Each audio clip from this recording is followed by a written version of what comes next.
की वंदे वंदे.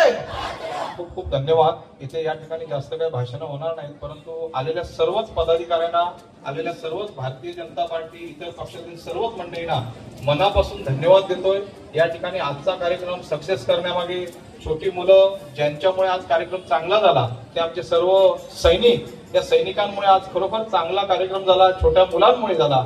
महिला वर्ग आणि ज्येष्ठ म्हणजे आमच्या भारतीय जनता पार्टीच्या सर्व मंडल अध्यक्षांना मी मनापासून आपण टाळ्या वाजूया, कारण त्यांचा सत्कार करण्याची काळाची गरज आहे. त्या सर्व मंडळींनी खूप चांगलं कार्य केलेलं आहे. या ठिकाणी आलेल्या व्यासपीठावरील सर्वच मंडळींना मी या ठिकाणी धन्यवाद देतोय, कारण या आजच्या या कार्यक्रमाची दिशा पुढच्या वर्षी सुद्धा असा न भूतो न भविष्य अशा प्रकारचा कार्यक्रम आपण आयोजित करणार आहोत. आपल्या सर्वांच्या आशीर्वादाने, सर्वांच्या प्रेरणेतनं आपण कार्यक्रम करायचा आहे. आणि आता आलेल्या सैनिकांना कृपया आपण वर बोलवायचं आहे आणि या सैनिकांचा जोरदार सत्कार आपण करायचा आहे. ज्यांच्या नेतृत्वाखाली आम्ही जिल्ह्यात भारतीय जनता पार्टी म्हणून काम करतो ते आमचे जिल्ह्याचे अध्यक्ष सन्माननीय प्रभाकरजी सावंत, या नगरीच्या नगराध्यक्षा सन्माननीय भोसले मॅडम, उपनगराध्यक्ष सर, आमच्या जिल्हा परिषदेचे अध्यक्ष आणि सर्व व्यासपीठावर उपस्थित सर्व मंडळ, सर्व आमचे युवा मोर्चाचे पदाधिकारी आणि जोरदार टाळ्या होऊ दे सन्माननीय आमचे मित्र सहकारी विशालजी परब यांच्यासाठी की ज्यांनी एक उत्तम प्रकारचं असं सर्व नियोजन आयोजन या माध्यमातून एक पार्टीचा एक उत्तम कार्यक्रम राबवलेला आहे. पण मुळात याची पार्श्वभूमी मी या निमित्ताने मांडू इच्छितो. आपल्याला सर्वांना माहिती आहे 2022 साली देशाला 75 वर्ष पूर्ण झाली आणि त्यानंतर सन्माननीय पंतप्रधान नरेंद्र मोदीजींनी प्रत्येक घरोघरी, देशातल्या प्रत्येक घरोघरी तिरंगा लागावा असं आवाहन केलं आणि त्या आव्हानाला उत्स्फूर्त असा प्रतिसाद सर्वांनी दिला आणि त्यानंतर हर घर तिरंगा ही मोहीम, मी तर म्हणेन राष्ट्रीय उत्सव सुरू झाला.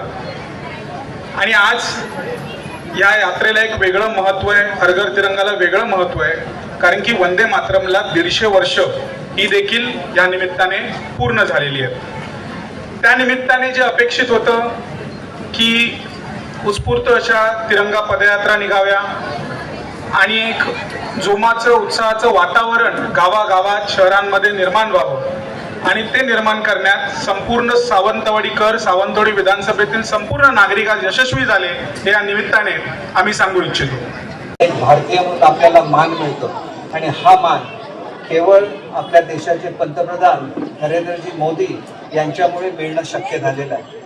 एक छोटीशी गोष्ट तुम्हाला विद्यार्थ्यांना सांगतो की आज अमेरिकेचं आणि इराणचं युद्ध सुरू आहे. एकाही देशाची हिंमत नाही झाली की स्वतःची मिलिटरी इराणला पाठवायची. ज्याला अमेरिकेने इराणच्या युद्धनौकेवर हल्ला केला त्याला त्यांच्या उरलेल्या युद्धनौकांना संरक्षण देण्याचं काम हे भारताने केलेलं होतं, परंतु इराणने त्याची जाणीव ठेवली नाही. आमच्या पेट्रोल घेऊन जाणाऱ्या जहाजांवर हल्ला केला. त्यावेळेला भारत जगातला एकमेव असा देश आहे की ज्यांची 4 जंगी जहाजं ही इराणला गेली आणि इराणला सांगितलं जर पुन्हा आमच्या जहाजावर हल्ला केला तर आम्ही तुमच्याबरोबर युद्ध सुरू करू. जगामध्ये ही हिंमत कोणामध्येही नाही, फक्त भारतामध्ये आहे. त्या भारताचा आपल्याला नेहमी अभिमान असला पाहिजे. आपण एक गोष्ट लक्षात घेतली पाहिजे की असंख्य स्वातंत्र्य सैनिकांच्या बलिदानातून आपल्याला हे स्वातंत्र्य प्राप्त झालेलं आहे. आदरणीय महात्माजींच्या प्रेरणेने त्या ठिकाणी एक लढा हा दिला गेला ब्रिटिश साम्राज्याच्या विरुद्ध आणि हा जगातला पहिला अहिंसक असा लढा होता ज्याच्यामध्ये खऱ्या अर्थाने हिंसेवर अहिंसेने मात केली. जगामध्ये शांतता हीच सर्वोच्च असते हे महात्माजींनी दाखवून दिलं. म्हणून आज तुम्ही जगाच्या कुठल्याही कोपऱ्यामध्ये गेला, मी अनेक वेळा वेगवेगळ्या देशांमध्ये जात असतो, प्रत्येक देशामध्ये तुम्हाला महात्मा गांधींचा पुतळा त्या ठिकाणी दिसेल आणि हे आपल्या देशाचं खऱ्या अर्थाने वैभव आहे असं मी समजतो. आपल्या ज्या तिरंग्याचा आपण पूर्वी तर तिरंगा जो होता हा ज्या काँग्रेसने स्वातंत्र्याचा लढा सुरू केला त्यांचं पक्षाचं ते चिन्ह होतं, परंतु आताचा तिरंगा हा आपल्या देशाचा अभिमानाने आपण हातात घेतो असा राष्ट्रध्वज आहे आणि त्या राष्ट्रध्वजाचा मान हा प्रत्येकाने ठेवला पाहिजे. आणि म्हणूनच मला असं वाटतं की आपण सर्वजण, मग त्याच्यामध्ये माजी सैनिक आले, शाळेची मुलं आली, वेगवेगळ्या राजकीय पक्षांचे पदाधिकारी आले आणि सगळ्यांनी एकत्र येऊन अतिशय सुंदर असं या ठिकाणी या रॅलीचं आयोजन केलं. मला ही सुद्धा आपण जी गीतांची स्पर्धा विशालजींनी या ठिकाणी आयोजित केलेली आहे त्यांचं सुद्धा कौतुक करतो, कारण आपण जेव्हा वेगवेगळी अशा तऱ्हेची गीतं म्हणतो त्यावेळेला एक चांगलं असं लोकांच्या मध्ये मुलांच्या मध्ये वातावरण होतं. तर या स्पर्धेला सुद्धा मी मनापासून शुभेच्छा देतो. खरं तर आपल्याकडे जो महामार्ग येणार आहे त्याची आज पाहणी आहे आणि त्याच्यामुळे ते महत्त्वाचं असल्यामुळे मला इथून निघायला लागतं, नाहीतर शेवटपर्यंत राहून मुलांचं कौतुक करायला मला अतिशय आवडलं असतं. अतिशय सुंदर अशी देशभक्तीपर गाणी आपण म्हटलेली आहे. त्या सर्व मुलांचं मी मनापासून कौतुक करतो आणि आपणा सर्वांचे पुन्हा एकदा मनापासून आभार मानतो की आपण या सर्वजण या रॅलीमध्ये सहभागी होऊन देशाप्रती आपला जो अभिमान आहे तो दाखवून दिला त्याच्याबद्दल आपणा सर्वांचे मनापासून आभार मानतो आणि माझे 2 शब्द संपवतो. भूमीला आपली भूमी मानतो आणि ज्याच्यासाठी राष्ट्र प्रथम आहे तो प्रत्येक जण आज या तिरंगा रॅलीमध्ये आमच्याबरोबर उपस्थित होता.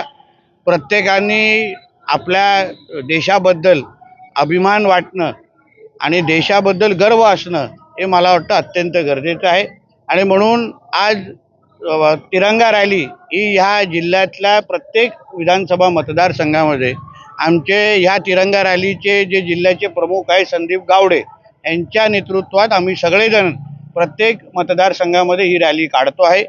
ज्यांनी जे ह्या रॅलीमध्ये सामील झालेत त्या प्रत्येकाला या देशाबद्दल अभिमान वाटतो.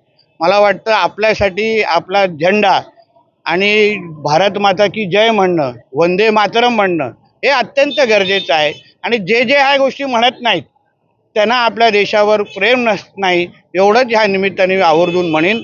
आपल्या देशामध्ये राहून ज्यांना वंदे मातरम म्हणायसारखं वाटत नाही, उदाहरण काही अशाही संस्था आहेत, उदाहरण मदरसांसारखे संस्था आहेत जे आपल्या तिथे वंदे मातरम म्हणत नाहीत, त्या अशा संस्थेची नोंदणी पण रद्द करायला हवी अशा भूमिकेचा मी स्वतः आहे. काही लोक भारत माता की जय म्हणायला बघत नाही, मग त्यांना पाकिस्तानमध्ये पाठवण्यापेक्षा दुसरा पर्याय नाही आणि म्हणून आपण आपल्या देशाबद्दल कडवट राहणं हे मला असं वाटतं अत्यंत गरजेचं आहे. बघा, आमच्यासाठी आमचा देश सर्वप्रथम आहे, राष्ट्रप्रथम आहे. जसं मी सांगितलं, स्टेजवरच्या माणसांना वाटलं नव्हतं की एवढा मोठा होईल. आपल्या माझ्या सर्व छोट्या मुलांना जोरदार यांच्यासाठी जोरदार टाळ्या वाजवूया. त्यांच्या चेहऱ्यावरचं जे हास्य आहे ते खरोखरच म्हणजे विसरू शकत नाही. मी मनापासून माझ्या सर्व या विधानसभेतील किंवा जिल्ह्यातनं आलेल्या सर्वच मंडळींना धन्यवाद देतोय. माझ्या पत्रकार बंधूंनाही धन्यवाद देतोय. त्यांनी प्रसार माध्यमांमध्ये खूप सुंदर ज्या गोष्टी द्यायच्या तेवढ्या दिल्यात, परंतु मी ताकद पण नव्हती. सकाळी किंवा रात्री काल 2-3 दिवस आदरणीय निरवडेकर सर किंवा सर्वच आमची टीम, मुळीक साहेब, आमचे पंचायत समितीचे उपसभापती साहेब, सर्वांनीच एवढी मनापासून मेहनत घेतली. तर मी मनापासून तुम्हाला सर्व छोट्या मुलांना धन्यवाद देतोय. ज्यावेळी कार्यक्रम संपतो त्याच्या एंडला कोण नसतं, पण कार्यक्रमामध्ये म्हणतात सुरुवातीला खूप गर्दी असते, पण शेवटच्या क्षणापर्यंत ही मंडळी आल्याबद्दल या सर्व मंडळींना आपण जोरदार